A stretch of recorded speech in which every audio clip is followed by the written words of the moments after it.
Many years ago, we were in a city called Karaganda, and it was of a different traditional faith. Many of them are from the Islamic faith. Many of them are from varied backgrounds. Many of them might be animist. Many of them could be Orthodox in those particular regions. But here in the far east of that part of the world, Central Asia, we had our large tent up in this meeting, and it was snowing. They told us that it would be warm, but it was snowing. So we had to bring heaters into the tent. When we brought the heaters into the tent, we could barely breathe because they were putting out some type of a gas. And so we were coughing and choking. And I think we needed healing from the very environment that we were in. Snow, unable to breathe, no fresh air. And my husband on this night got up to speak. And as he looked out over the crowd at all of these thousands of faces, he said he had a thought that to many of the people who were listening to him on that night, they had never heard the words that he was going to speak. So he asked the people, he said, I'm going to present something to you tonight. And when I present this information to you, when I pray, and if God backs up the words that I speak to you tonight by confirming to you what I ask you to do or what I ask you to say, listen, he said, I don't want to just assume that you understand what I'm saying and that you're just simply going to believe. So I want God to confirm to you tonight that He will do what I tell you He will do. Then he looked out across the crowd and he said, if He does and confirms to you the words that I speak, and He does for you what I ask Him to do, I only ask you to do one thing, and that is, will you respond to what I ask you to do? Everybody in the crowd looked at him. Their eyes were rather large. They said, okay. He said, but first, I'm not going to expect you to believe this unless the one who has written this book comes to you tonight and demonstrates that it's true. Well, it was an amazing story.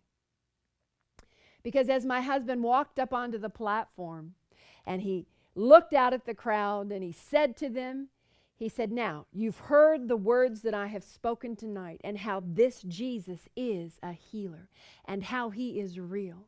What I want you to do, is there anyone out there tonight that is deaf?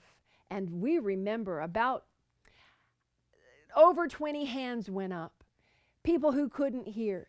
And my husband said, well, will you do this with me? I want you to take your hand and put it on your deaf ear. Will you do that? The people said yes. He said, and I'm going to pray for you. And when I pray for you, I've told you tonight that Jesus will confirm. He will do the works that I have told you. He comes to you tonight to heal you. And so lay your hands on your ears, and I'm going to command the deafness to go. So he led them in a prayer. He spoke to that deafness, and then he told the people to remove their hands and check their ears. When he did that, the environment became electric in that tent. Why? All over the place, people began to, reactions because they were beginning to hear. And I remember that the first woman up onto the platform, she came up and she said, I was in an accident as a small child and my eardrum was damaged and removed. And she flipped the back of her ear over and there was a hole behind her ear where you could see the surgery had taken place. They covered her good ear. There were no apparatuses for hearing in her ear, and she could hear a soft whisper that was spoken at that moment. If I'm not mistaken, there was somewhere between 17 and 25 instantaneous healings of people in their ears. And they were not just a little difficulty hearing. Eardrums removed, eardrums destroyed, serious problems with the ear. Listen, I am coming to you today to tell you that Jesus, who walked 2,000 years ago, He is healing today. Matthew 8, verses 16 through 17, and He healed all that were sick. that it might be fulfilled, which was spoken by Isaiah, the prophet of the Old Covenant, who walked on the earth hundreds of years before Jesus, that himself took our infirmities and he bore our sicknesses.